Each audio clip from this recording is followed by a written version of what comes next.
가족의 역할은 변화시키는 것이 아닙니다. 가족의 역할은요, 변화를 지켜봐 주는 것이고 변화가 가능하다는 믿음을 보여주는 것입니다.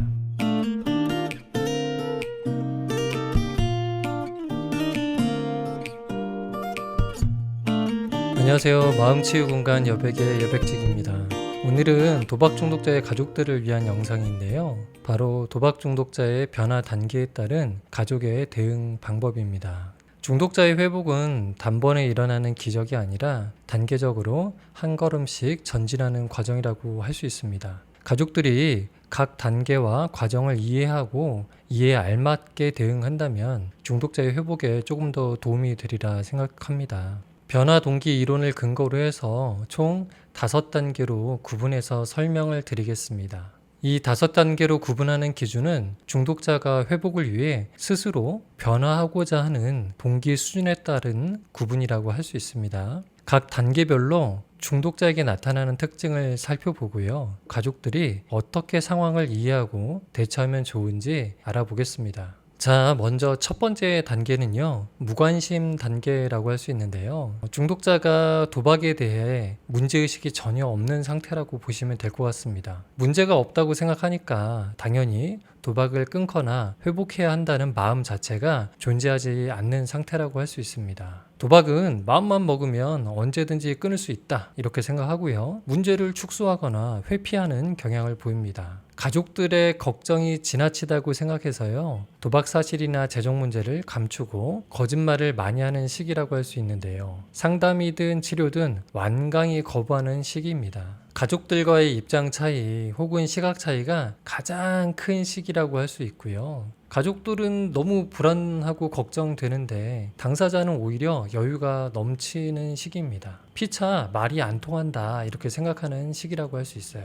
이 변화에 대한 동기 1단계에서 가장 큰 혼란을 경험하는데요. 가족으로서는 처음 접해보는 상황에 몹시 당황하기도 하고요. 그래서 시행착오가 가장 많이 발생하는 시기라고 할 수 있습니다. 특히 이 시기에 중독의 심각성이나 위력을 잘 모른 채 도박 빚을 대신 갚아주는 경우도 많고요. 자, 그렇다면 이때 가족들은 어떻게 이 상황을 이해하고 대처하면 좋을까요? 1단계에서는요, 가장 중요한 것이 가족들이 할 수 있는 일이 거의 없다는 것을 인정하는 것입니다. 이론적으로도 그렇고요. 제 경험에 비추어 봐도 그렇습니다. 설명과 설득으로 중독자에게 문제의식을 가지게 하거나 변화하고자 하는 마음의 동기를 심어주는 것이 거의 불가능합니다. 대부분의 중독자는요, 체험을 통해서 문제의식과 변화의 동기를 갖게 되는데요. 그 체험이라는 게 결국 도박을 지속하다가 자신이 도저히 감당하기 어려운 수준의 문제와 어려움에 처하는 체험입니다. 가족의 입장에서는 그러한 어려움을 예방하고 싶을 겁니다. 하지만 안타깝게도 그 체험의 시간을 가질 때까지 가족은 기다릴 수밖에 없습니다. 기다리면서 가족은 다음과 같이 말하거나 대처하면 좋은데요.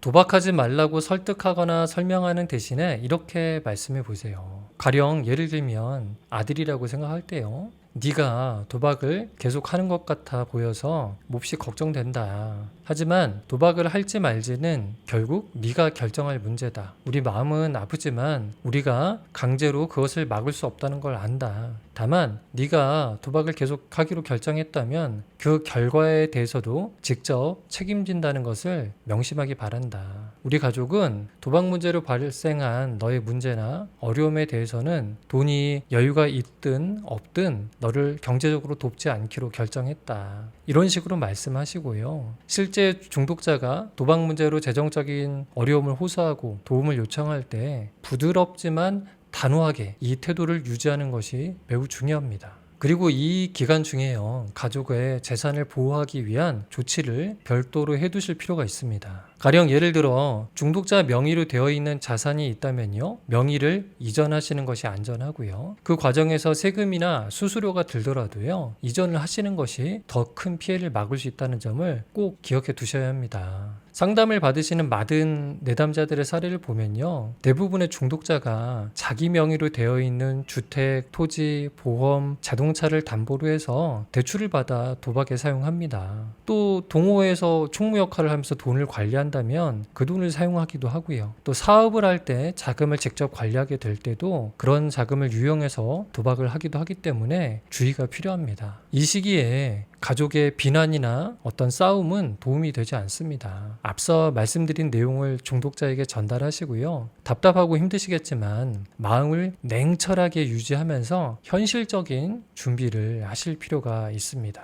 자, 두 번째 단계는요, 고려 단계라고 할 수 있습니다. 중독자가 이제 변화해볼까? 회복해볼까? 하면서 고민을 시작하는 단계라고 생각하시면 됩니다. 이 두 번째 단계에서 나타나는 도박 중독자의 가장 큰 심리적 특징은 양가 감정이라고 할 수 있습니다. 도박을 하고 싶은 마음과 그만둬야 한다는 마음이 충돌하는 상태라고 할 수 있는데요. 이때는 이미 어느 정도 도박으로 인해서 여러 가지 어려움과 피해를 경험했다고 할 수 있습니다. 경제적 손실도 굉장히 클 것이고요. 직업적으로도 아마 여러 문제가 발생했을 가능성이 많습니다. 상황에 따라서는 법적인 문제가 생겼을 수도 있고요. 사람들과의 대인 관계가 이미 여러 가지로 손상됐을 겁니다. 도박이 문제라는 것을 인식은 하고 있지만 여전히 도박에 희망이 있다는 마음, 그래서 미련이 남아있는 상태, 이렇게 볼 수 있습니다. 문제 해결을 위해서 큰 돈이 필요한데 결국 단번에 큰 돈을 마련할 수 있는 것은 도박밖에 없잖아요.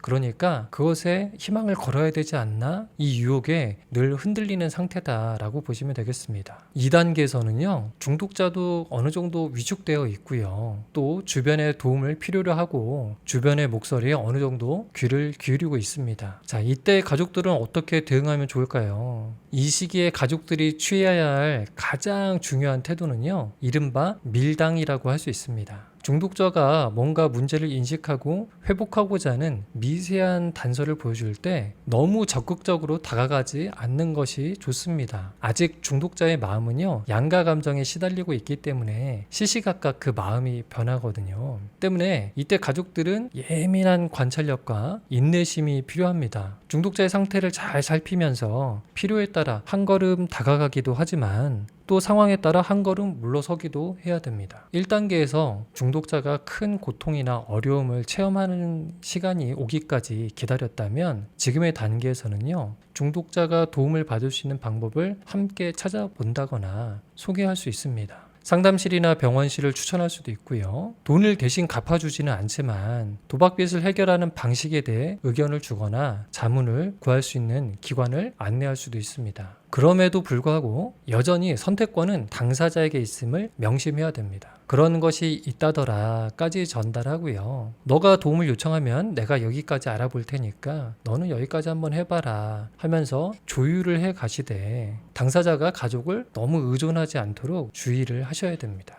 세 번째 단계는요, 준비 단계라고 할 수 있습니다. 회복을 위해서, 변화하기 위해서 출발선에 서서 이제 달려가고자 준비를 하고 있는 상태다, 이렇게 보시면 됩니다. 당사자는요, 양가 감정의 혼란을 어느 정도 벗어나서요, 마음이 한쪽으로 정해져 있다고 할 수 있습니다. 아마 도박을 중단하는 쪽으로 마음이 기울어졌다고 볼 수 있는 거죠. 그 상황을 이렇게 이해하시면 좋은데요, 도박을 중단할 마음은 있지만 그것을 실천할 능력은 없는 상태다. 오랜 시간 도박을 하면서 생활 습관이 무너져 있고요. 또 중독 상태에 빠지면 뇌의 기능들이 일부 손상이 됩니다. 때문에 결심을 할지라도 그것을 유지할 만한 정신적 에너지가 없거나 마음의 근육이 없는 상태라고 할 수 있습니다. 이 시기의 가족들은 일종의 코칭 스텝의 역할을 한다고 생각하시면 좋은데요. 운동선수가 경기에 나가기에 앞서서 최상의 몸 상태를 만들기 위해서 훈련도 하고 자기 관리를 하잖아요. 그러기 위해서 많은 코칭 스텝들이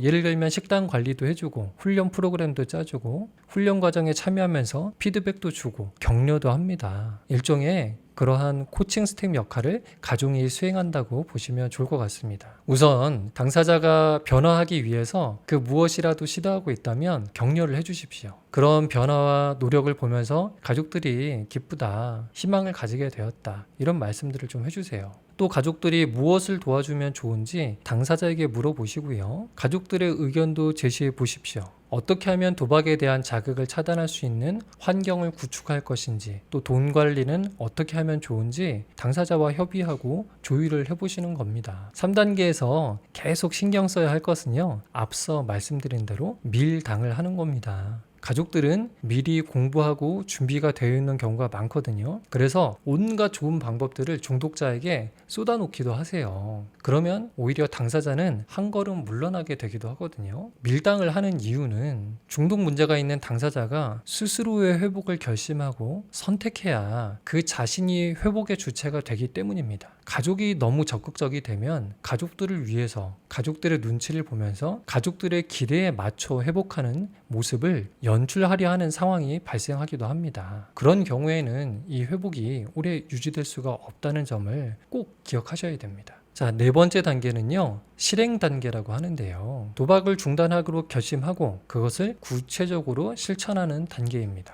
중독자는 스스로의 동기를 가지고 회복을 위한 변화를 시도합니다. 정기적으로 상담이나 치료를 받고요. 도박 문제로 인해 발생한 문제들을 해결하기 위해서 능동적으로 액션을 취합니다. 가족들에게 자신의 돈 관리나 시간 관리를 위탁하고요. 스스로 가족들에게 일부분 통제를 해달라고 하기도 합니다. 이 시기의 핵심은 가족이나 타인의 기대나 압박이 아닌 스스로의 결심과 동기로 변화를 선택하고 이를 실천하고 시도한다는 것입니다. 그럼에도 고려해야 할 것은 여전히 미숙하기도 하고요. 시행착오가 있다는 것인데요. 심한 경우에는 상황에 따라 도박 문제가 재발되기도 합니다.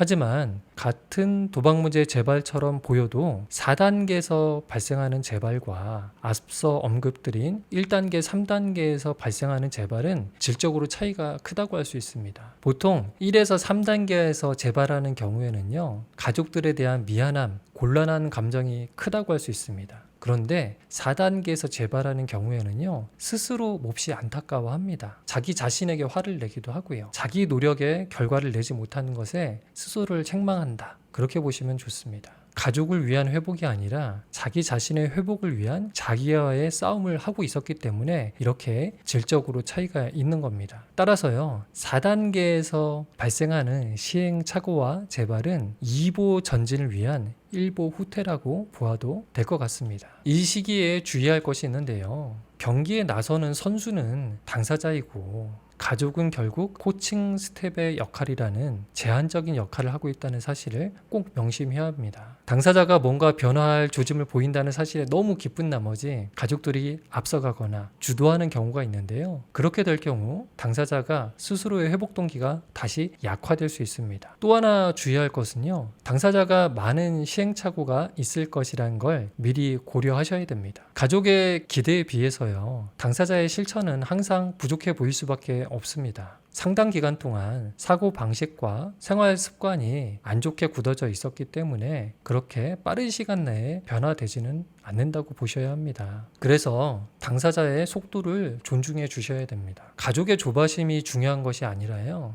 중독자의 마음속에 자기 자신에게서 비롯된 회복의 불씨가 유지되고 계속해서 타오르는 것이 중요한 것입니다. 변화를 시도하고 있는 당사자를 격려해 주시기 바랍니다. 물론 미흡한 부분이 보이겠지만 긍정적인 면에 좀 더 주의를 두고 지지를 해주세요. 또 당사자와 효과적으로 의사소통하도록 노력하셔야 되고요. 그런 것이 좀 어렵다면 가족도 상담이나 교육을 통해서 효과적인 의사소통 방법을 배우시고 실천하는 것이 굉장히 중요합니다. 동시에 당사자의 회복이나 변화 실천에 너무 큰 관심이나 에너지를 쏟지 마시고요. 가족은 가족대로 자기 자신의 삶의 균형을 찾기 위해 노력하시는 것이 좋습니다. 앞서 말씀드린 대로 4단계에서 발생하는 재발에 대해서는 지나치게 비난하시거나 또 스스로 너무 실망하지 마시고 또 그 실망의 마음을 내비치지 않으셔도 됩니다. 이때는요, 다시 시작할 수 있다는 희망을 피력하시는 것이 좋고요. 함께 이겨낼 수 있다고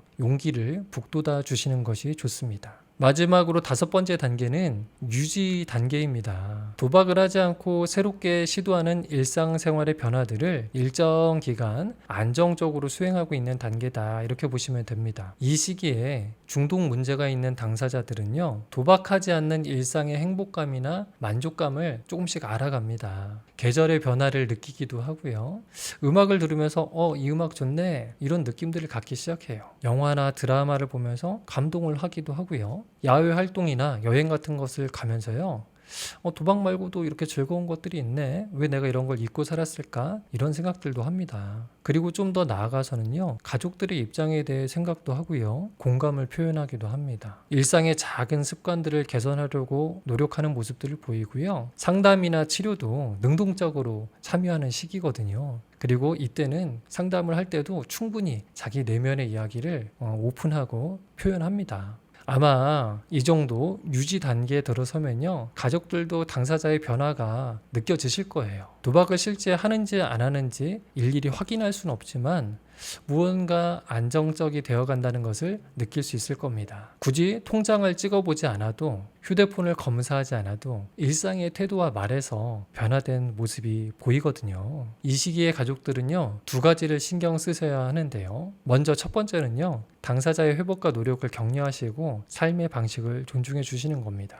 그리고 2번째는요, 그럼에도 불구하고 경각심을 가지셔야 한다는 사실입니다. 노골적으로 의심하거나 불안 속에서 지낼 필요는 없습니다. 하지만 너무 느슨해지면 안 됩니다. 흔히들 도박 중독을 불치병이라고 과장해서 이야기하곤 하는데요. 이렇게 어렵게 도박을 중단하고 회복하고 있지만 도박 자극에 노출되고 몇 가지 고위험 상황에 접하게 되면요, 또다시 쉽게 무너지는 것이 도박 중독입니다. 때문에 회복이란 지속적인 관리가 필요한 것이다, 이렇게 생각해 주셔야 됩니다. 일단 당사자와 협의해서 가족이 당사자의 회복을 위해 일정 부분 담당하기로 한 역할이 있을 겁니다. 과거와 같은 불안과 의심은 좀 가라앉고 감정은 좀 완화가 됐을 겁니다. 하지만 하나의 루틴처럼 하기로 했던 그 역할은 계속해서 하시는 것이 중요합니다. 당사자의 회복을 위해서요, 좀 모순적이지만 건전한 불신을 유지해 주시는 것이 좋습니다. 가족의 역할은 변화시키는 것이 아닙니다. 가족의 역할은요, 변화를 지켜봐 주는 것이고 변화가 가능하다는 믿음을